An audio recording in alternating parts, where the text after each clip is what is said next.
बेटा मी एक तो आहे, बेटा मैं सुन रहा हूं, करेक्ट। व पु काळे, वसंत पुरुषोत्तम काळे। व पु काळे म्हणजे वसंत पुरुषोत्तम काळे।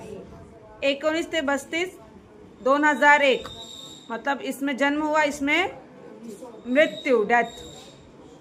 कथा लेखन, निबंधकार, नाटककार, स्लो रीडिंग करो, कादंबरीकार, लोंबकणारी माणस, पण माझ्या हातांनी, पेन सलामत तो, गुलमोहर, कर्मचारी, कार्य भुल्लासी, एक सखे, वन फॉर द रोड, माया बाजार, स्वर, संवादिनी, वलय इत्यादी कथासंग्रह।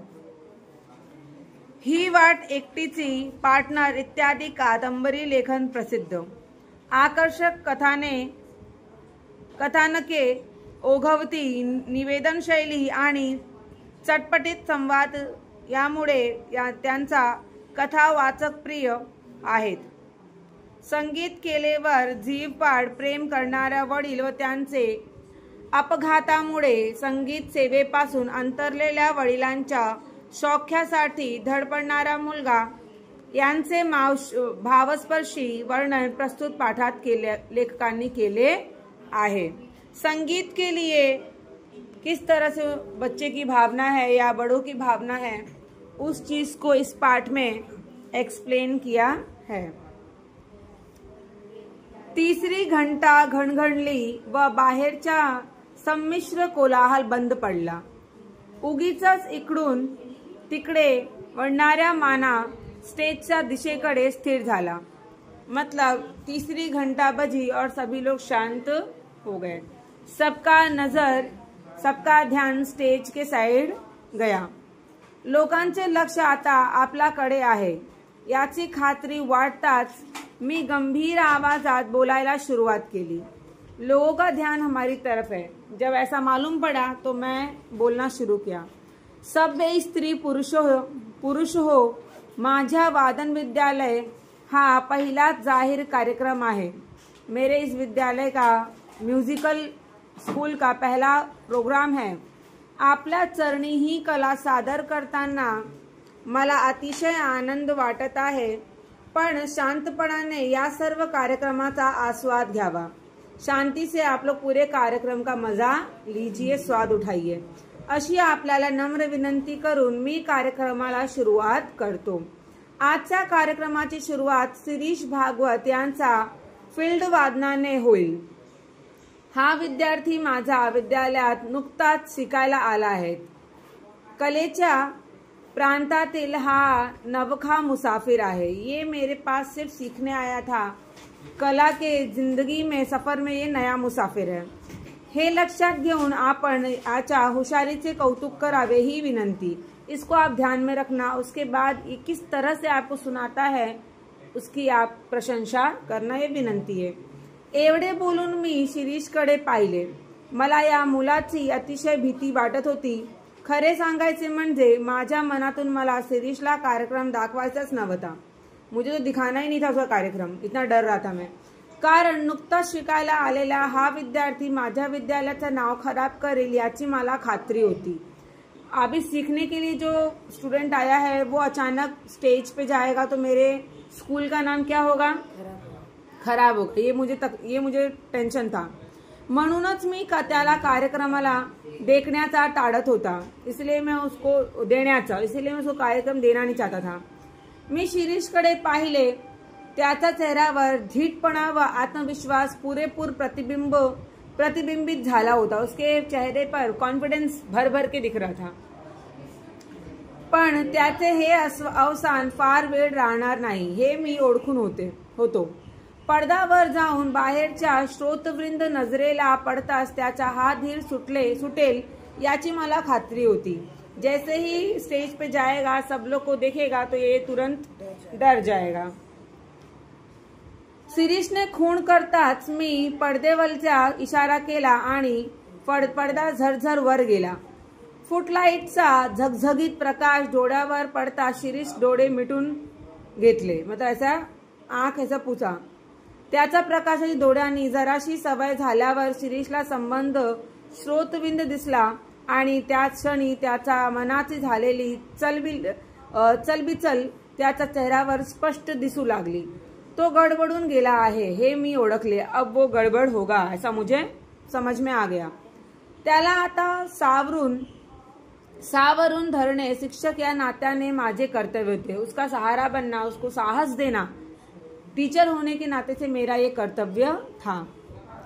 मी तंबोरेवाल्याला व तबल्यावाल्याला खूण केली। तंबोऱ्याचा धीर गंभीर आवाज घुमू लागला। शिरीष डोळे मिटून कोणाचे तरी ध्यान केल्यासारखे दिसले व पुन्हा त्याचे चेहरा पूर्वीच्या आत्मविश्वासाने होऊन निघाला व हलकेच त्याने चंड लावला। एका 10 ते 12 वर्षा मुलाने शांतपणे वाजवायला सुरुवात केलेली पाहुन लोग शांत बसले। 10-12 साल के बच्चा जब बजाना शुरू किया वो सुन के सभी लोग क्या हो गए, शांत हो गए। धीमेपणाने शिरीषने भूप रागातील गत वाजवायला सुरुवात केली। तेच ते सूर, मात्रेचाही फरक नाही। तो शांतपणे वाजवू लागला आणि आजपर्यंत बसला नव्हता एवढा धक्का मला बसला। आज तक इतना शौक मुझे लगा नहीं था जितना आज लगा है कि इतना छोटा बच्चा इतना अच्छा बजा रहा है। कानावर विश्वास बसेना, कान पे भी विश्वास नहीं हो रहा था, नजरेवर ही बसेना, नजर पे भी विश्वास नहीं हो रहा था। सच में क्या वो बजा रहा है इतना अच्छा। पंचेंद्रिय दगा व देत नाहीत ना अशी शंका मनाला चाटून गेली। माझ्या जागी तुम्ही असता किंवा आणखी कोणीही असता तरी त्याच्या मनातही तशी शंका आली असती। तुम्हीच सांगा, सुमारे 6 महिन्यापूर्वी शिरीष माझ्या विद्यालयात आला। 6 महीने पहले ही वो आया। धीटपणे त्यांनी विचारले, आपणच का पी जनार्दन? क्या तुम्ही कापी जनार्दन हो, पी जनार्दन हो? मी सुहास्य मुद्रेने होय म्हणतात तो म्हणाला। माझे नाव शिरीष भागवत, अपना नाम बताया। घरी श्रीच म्हणतात, मुझे घर पे श्री ही बुलाते हैं। मला गाण्याची फार आवड आहे, मुझे गाने की बहुत अच्छा लगता है, पसंद है। तुला गाण्याची आवड आहे तर तुझे गाना पसंद है तो? माझ्यापेक्षा माझ्या वडिलांनी मी शिकलेली फार आवडली। अगर मुझसे ज्यादा मेरे पप्पा खुश होंगे अगर मैं सीख जाऊंगा तो। त्याच्या चमत्कारित उत्तराचे मला नवल वाटू लागले व थोडासा रागही येऊ लागले। तो थोडा वेळ थांबून पुढे म्हणाला, मी आपल्याकडे शिकायला येईन, मैं आपके पास सीखने आऊंगा। पण माझी एक अट आहे, पर मेरी एक शर्त है। मी शिकायला आलो की रोज माझ्याबरोबर माझे वडील पण येतील व शिकवणी चालू असताना वर्गातच बसतील। कि रोज मेरे पापा साथ में आएंगे और जब आप मुझे सिखाओगे तो वो मेरे साथ ही क्लास के अंदर बैठेंगे। आता मात्र मला राग आला। अब सिर्फ मुझे गुस्सा आया। कभी ऐसा होता है क्या कि पेरेंट्स आए और केजी का बच्चा है साथ में बैठेंगे? मी जाणीवपूर्वक हसत म्हणालो, मान्य, तुझ्या अटी एकदम मान्य, पण त्यासाठी तुला महिना 50 रुपये फी द्यावी लागेल। अगर आपको पहले के ज़माने की बात है ना, तो अगर आपको पप्पा के साथ बैठना तो आपको हर महीने की 50 रुपये देना पड़ेगा। कबूल, चलेगा मुझे। उद्यापासून मी येतोय, माझ्याबरोबर वडील पण येतील बरं का? असं म्हणून माझ्या आश्चर्यचकित चेहऱ्याकडे न बघता शिरीष चटकन निघून गेला। ठीक है, कल से मैं भी आऊंगा, मेरे पापा भी आएंगे, ऐसा बोल के फटाफट निकल गया। दुसऱ्या दिवशी तो अगदी वेळेवर आला। त्याच्याबरोबर एक वयस्कर आणि भारदस्त गृहस्थ आले होते। शिरीष म्हणाला, हे माझे वडील नाना मतलब पप्पा नहीं आए थे उनके, पप्पा के भाई नहीं, मम्मी के पप्पा, नाना जी, दादाजी नहीं, नाना जी। आजोबा, आजी। आमचे नमस्कार झाले। एक अक्षर न बोलता नाना खुर्चीवर बसले, पण मी न बोलता व्हायोलिन काढले आणि व शिरीषच्या हातात दिले। त्याने बरोबर वही वगैरे आणलेली पाहताच मला त्याच्याबद्दलच ग्रह चांगला झाला। पहिल्या दिवशी प्राथमिक माहिती व पहिला धडा दिल्यावर मी हातात व्हायोलिन घेतले। माझ्या विद्यालयात येणाऱ्या विद्यार्थ्यांना पहिल्या दिवशी स्वतः वाजून दाखवण्याची अशी माझी प्रथा होती कि पहले दिन खुद से बजा के दिखाना होगा, तभी तो मालूम पड़ेगा कितना आता है। त्यामागील हेतू एवढाच की मला त्याने सुचवायचे असते की नेटाने नीट टिकलात तर इतपत वाजू शकाल। त्याप्रमाणे सुमारे 20 मिनिटे मी पिल्लू रागातील एक गत वाजून दाखवली. जीवाचे कान करून नाना ऐकत होते व शिरीष माझ्याकडे व नानाकडे आडीपाडीने बघत होते. तिरछी आंखों से यहाँ वहाँ देख रहा था. मी व्हायोलिन खाली ठेवले व नानांकडे पाहिले. त्यांच्या चेहऱ्यावर तृप्तीचे समाधान स्पष्टपणे दिसत होते. आपण जाऊया आता, शिरीष म्हणाला व पिता पुत्र उठले. मीच आपण होऊन विचारले, काय कसं काय वाटलं एकंदरीत? आज कैसा लगा आकर? वाह, उत्कृष्ट, त्याबद्दल प्रश्नच नाही, कोई कुछ क्वेश्चन ही नहीं है, बहुत अच्छा लगा. शिरीषने मध्ये उत्तर दिले. मला त्याचा आगाऊ स्वभावाचा राग आला. उसका जो ऐसा डायरेक्ट आंसर देता था सीधे सीधे, उस पर मुझे गुस्सा आ रहा था. आपण कुठं असता कामाला? भोचकपणे शिरीषने पुन्हा म्हणाला. मला वाटले की मध्ये मध्ये बोलायबद्दल नाना शिरीषला दम भरतील. मुझे लग रहा था कि जो बीच बीच में शिरीष बार बोल रहा है उसके लिए उसके जो नाना है वो उसको चिल्लाएंगे. एक्चुअली नाना शायद इसके पप्पा का ही नाम दिया हुआ होगा इसमें. पण त्या उलट ते कौतुकांचे नजरेने त्याच्याकडे पाहत होते की वाह वाह, मेरा बेटा बहुत अच्छा काम कर रहा है, शाबाश. नियमितपणे रोज पिता पुत्राची, देखो पिता पुत्र ही लिखा है ना, पप्पा और बेटे, जोडी येऊ लागली. शिरीषची प्रगती पाहून मात्र प्रसंगी मीपणे आश्चर्यचकित होतो. त्याचा हात वाजवायला अतिशय हलका होता आणि माझ्या सर्व विद्यार्थ्यांना त्याची आकलनशक्ती फारच दांडगी होती. नाना रोज त्याच्याबरोबर येत व एक अक्षर न बोलता शांत बसून राहत. मी पण त्यांच्याशी बोलत नसे. वो रोज आते थे, एक अक्षर भी बात नहीं करते थे, चुपचाप खुर्ची पर बैठते थे. मैं भी उनसे बात नहीं करता था. हा म्हणता 3 महिने निघून गेले. 3 महिने हो गए. आणखीन 3 महिन्याच्या होणाऱ्या माझ्या विद्यालयाच्या प्रथम कार्यक्रमात आपण शिरीषला कार्यक्रम द्यायचा अशा मी निश्चय करून टाकला आणि त्यानुसार मी शिरीषला म्हणालो, शिरीष अशीच प्रगती कायम राहू दे. आपल्या विद्यालयाच्या कार्यक्रमात मी तुझा कार्यक्रम ठेवणार आहे. अपने स्कूल के प्रोग्राम में मैं आपका प्रोग्राम रखने वाला हूँ. हे ऐकल्यावर शिरीषला अत्यानंद होईल.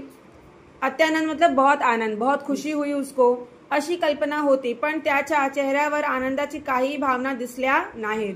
उसके फेस पे कुछ भी दिखा नहीं कि वो खुश है, क्या है, नहीं है. इतकेच नव्हते, इतना ही नहीं तर त्याचा चेहरा काहीसा उतरला. उसका चेहरा उलटा गिर गया. मी विचारले, काय तुला हे ऐकून काहीच आनंद वाटत नाही का? ये सुन के तुझे खुशी नहीं हुई? गंभीर आवाजात ठाशीव स्वरूपाचे उत्तर आले. माझ्यापेक्षा नानांना त्याचा आनंद जास्त होईल.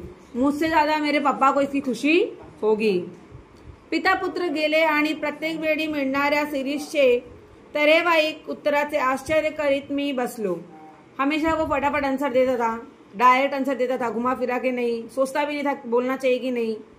प्रत्येक वेळी तो नानांचं नाव का घेतो व नाना अगदी रोज त्याच्याबरोबर येतात, याचे रहस्य काय असावे या प्रश्नाचे उत्तर मला सापडेना. मतलब इसका आंसर मुझे मिल नहीं रहा था कि रोज उसके साथ उसके पापा क्यों आते हैं, हर चीज में वो अपने पापा का नाम क्यों लेता है. याशिवाय आणखीन एक शंका माझ्या मनात वरचेवर येत असे. ती म्हणजे नानाजवळ असताना शिरीष मोकळ्या मनाने व्हायोलिन वाजवत नसावाही. दुसऱ्याची दिवशी शिरीष आले नाही. त्याचा हा पहिला खाडा, उसका एक पहिली छुट्टी हुई. नसेल एखादे वेळेस जमले असे मी समाधान करून घेतले. पण त्याच्या दुसऱ्या दिवशी सुद्धा शिरीष आला नाही. दुसरे दिन मी छुट्टी हो गई. चौथा दिवस गेला, 5वां गेला आणि तसेच 15 दिवस गेला. 15 दिन तक नहीं आया. शिरीष का पत्ता न बता, उसका कुछ पता नहीं था कहाँ है वो, क्यों नहीं आ रहा है, डोंट नो. 16व्या दिवशी एक मनुष्य निरोप व फीचे पैसे घेऊन आला. नाना आजारी असल्यामुळे शिरीष येऊ शकणार नाही. नाना बीमार है इसलिए शिरीष आ नहीं सकता असे तो येत चालला आहे, सॉरी असे तो म्हणाला. थोड्याशा त्राग्यान मी म्हणालो, नानांनी त्याला काय करायचं आहे, इकडे कार्यक्रम जवळ येते चालला आहे. नाना को क्या करना है, यहाँ पे कार्यक्रम मेरा नजदीक आ रहा है कि नहीं, पास आ रहा है. त्याचे काय, उसका क्या, शिरीष आला नाही त्याची वाट पाहून मी त्याचा कार्यक्रम रद्द केला. वो आया नहीं इसीलिए मैंने उसका जो प्रोग्राम था, उसका जो ये कार्यक्रम था, मतलब वो गाना गाने वाला था ना, वो मैंने रद्द कर दिया. त्याचे नाव पण काढायचं नाही, उसका नाम भी मत लो, असे ठरवून मी बाकीचे विद्यार्थी तयार केले. समारंभाच्या दिवशी उगवला आणि सकाळपासून शिरीषच्या आठवणीपणे मी उगाचच बेचैन झालो. जिस दिन प्रोग्राम था उस दिन सुबह से मुझे शिरीष की बहुत याद आ रही थी और मैं बेचैन हो रहा था. सकाळची इतर कामे आटोपून मी जरा स्वस्थ बसतो तोच दारात शिरीष उभा. मी ताडकन उभा राहिलो व त्याच्या जवळ गेलो. मैं काम कर रहा था, अस्त व्यस्त था. उसी में मैंने देखा दरवाजे पे कौन खड़ा है, शिरीष आगे खड़ा है. तो मैं उसके पास गया. अरे तुझा पत्ता तरी काय, तेरा कोई खबर है, आणि आज एकटाच कशा काय, आज अकेले कैसा आया. नाना कसे नाहीत बरोबर, नाना क्यों नहीं आए. इकडची दुनिया तिकडे होईल ना. इकडची दुनिया तिकडे झाली आहे सर, यहाँ की दुनिया वहाँ हो गई है सर. यापुढे मी एकटाच दिसेन, इसके आगे मैं अकेले ही आऊंगा. माझे नाना कायमचे गेले हो सर. कायमचे गेले म्हणजे गुजर गए, उसके पप्पा, उनकी डेथ हो गई. बऱ्याच सातवनंतर त्याने विचारे, मतलब उनको सांत्वना देते हुए, बोलते ना आश्वासन देते हैं, मतलब ठीक है जो हो गया ठीक है. सातवनानंतर त्याने विचारले, आज आपल्या विद्यालयाचा कार्यक्रम ना. मी खिन्नपणे हो म्हणालो. मग मला आज कार्यक्रम द्या. नाही म्हणून नका सर, आज मुझे आप कार्यक्रम दो प्लीज, नाही मत बोलना, एवढीच इच्छा पुरावा. तो असे म्हणल्यावर मात्र माझ्यातला शिक्षक जागा झाला. मी सौम्य आवाजात म्हणालो, शिरीष, मी तुझ्या भावना ओळखतो, पण आज माझा नाईलाज आहे. आजच्या या पहिल्या कार्यक्रमावरच आपल्या विद्यालयाची इब्रत अवलंबून आहे. त्यातून तुझी 2 महिन्याची गैरहजेरी लागलेली. तूच सांग, मी तुला कार्यक्रम कशा काय देऊ. आज मेरे विद्यालय का पहला कार्यक्रम है, मेरी पूरी इज्जत उसमें है. अगर थोड़ा भी गड़बड़ हुआ तो मेरी इज्जत चली जाएगी, मेरे स्कूल का धजिया उड़ जाएगा. अब उल्टा तू 2 महीने से एब्सेंट है, अब तू ही बता मैं ये कार्यक्रम तुझे कैसे दूं. अगतिक होऊन शिरीष म्हणाला, सर माझी एवढी एकच विनंती मान्य करा, मला आज वाजवू द्या. नंतर जन्मात हात लावणार नाही व्हायोलिनला. तू पुढे जन्मभर वाजव, पण आज वाजवू नको. तुझी मनस्थिती ही आज बरोबर नाही. तू जिंदगी भर बजा, पर आज मत बजा भाई, क्योंकि तेरा दिमाग भी आज ठीक नहीं लग रहा है. मला परवानगी दिली तर माझी मनस्थिती आपोआपच सुधारेल. अगर आप मुझे मंजूरी दे दोगे, मतलब मंजूर कर लोगे बजाने के लिए, तो अपने आप में ठीक हो जाऊंगा. शेवटी त्याचे दुःखित मन पुनः आणखी कशाला दुखवा अशा विचार करून मी त्याला परवानगी दिली. एक तो वैसे ही दुखी है और क्यों दुख दूं उसको, ये सोच के मैंने उसको परवानगी दे दी, हाँ बोल दिया. मात्र पहिलाच कार्यक्रम त्याचा ठेवावा अशा मी ठरले. पहला उसी का रखेंगे, ऐसा मैंने सोचा. जो भी होगा गड़बड़ पहले हो जाएगा, बाद में तो अच्छा होता ही रहेगा.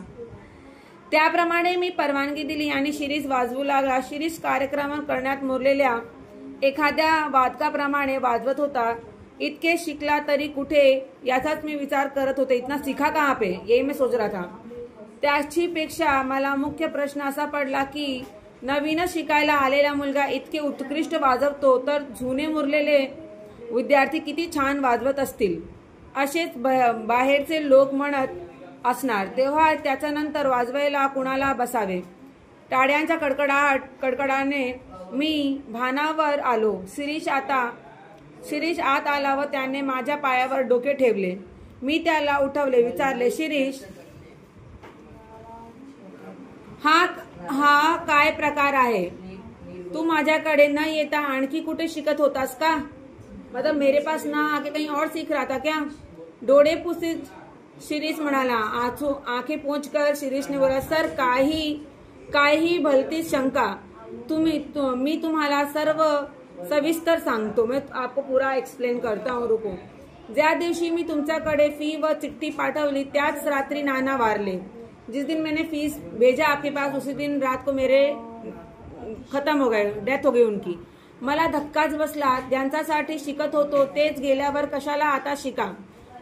जिनके लिए सीख रहा था वही चले गए, तो अब क्यों सीखू. म्हणून मी व्हायोलिनला हात लावण्याचे नाही असं ठरले. तुम्हाला कदाचित माहीत असेल किंवा नसेल ही, माझे नाना एकेकाळी उत्कृष्ट गवई होते, वो बहुत बड़े गवैया थे, मतलब बहुत अच्छा गाते थे, बजाते थे. पण त्यांनी एकदा कसलासा जबर अपघात झाला व त्यांचा अपघातात ते ठार बहिरे झाले. बहिरे मतलब क्या होता है? हाँ, जिसके कान से सुनाई नहीं देता. त्यांना काही ऐकून येत नसे, कुछ भी सुनाई नहीं देता था उनको. ओठांना हालचालीवरून त्यांने काही काही शब्द समजत. ओठ जब हिलता है, होठ हिलते हैं ना हमारे, तो उसकी वजह से उनको कुछ कुछ शब्द समझ में आती थी. बहिरेपणेचा इतर गैरसोयीपेक्षा संगीत सेवा अंतरली याचाच नानांना धक्का बसला. शेवटी त्यांनी मला काहीतरी वाद्य शिकण्यासाठी उद्युक्त केले की तू सीख, है की नाही, मैं नहीं कर सकता हूं, तू सीख. कोणीतरी संगीतशास्त्री सतत धडपड करत असल्याचे पाहताच त्यांनी अमाप सौख्य मिळत होते. म्हणूनच ते रोज माझ्याबरोबर इथे येत होते, पण त्यांना एकू काहीच येत नव्हते. उनको कुछ सुनाई नहीं देता था, वो आते भले ही रोज थे. त्यामुळे मला वारंवार खेद व्हायचे की मी वाजवण्याचा कितीही प्रगती व कौशल दाखवले तरी माझ्या नाना काही ते ऐकू शकत नाही. या विचारानं मला नानासमोर मोकळेपणा वाटत नव्हता. मैं कितना भी बजा लूं, मेरे नाना सुन नहीं सकते हैं. इसीलिए जब आप कुछ भी पूछते थे तो आंसर भी कौन देता था?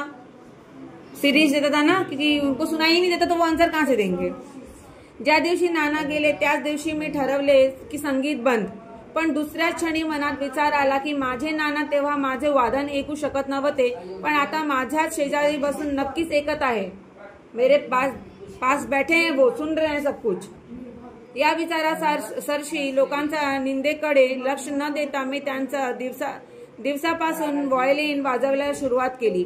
आज सकाळपर्यंत मी कुठे बाहेर पडलो नव्हतो. आज सुबह तक मैं कहीं बाहर गया नहीं. 24 तास एकच उद्योग, एकच ध्यास. 24 घंटे एक ही काम, एक ही धंदा. मी सराव करू लागलो. म्हणे मला भास व्हायचे की पुढच्या ताना व सूर मला नानाच सांगत आहे. ऐसा मुझे लगता था कि आगे का सब कुछ मेरे नाना मुझे सिखा रहे हैं. तबल्याचा ठेका त्यांनीच धरला आहे व तांबोऱ्याच्या तारावरून पण त्यांचीच बोटे फिरत आहे. आज कार्यक्रमाच्या सुरुवातीला तिला एवढे लोक पाहून मी गडबडून गेलो. इतने लोग को देखकर मैं डर गया था, गडबड हो गया था. पण डोळे मिटून घेताच नानाची मूर्ती डोळ्यासमोर आली. उनकी जो मूर्ति है वो मेरे आंखों के सामने आ गई कि मेरे नाना मेरे सामने खड़े हैं. ते म्हणाला, उन्होंने बोला, बेटा वाजव, मी ऐकतो आहे. बेटा बजा, मैं सुन रहा हूं. मला जोर चढला. माझ्या डोळ्यांसमोर प्रत्यक्ष नव्हते, थिएटर नव्हते, कोणी नव्हते, होते फक्त माझे नाना. सिर्फ मेरे नाना मेरे आंखों के सामने थे और कोई नहीं था. आणि शिरीष गप्प बसला आणि मी काहीच बोलू शकत नव्हते. इतना बोल के शिरीष शांत हो गया और मैं तो कुछ बोल ही नहीं पाया. समझ में आया? Very good.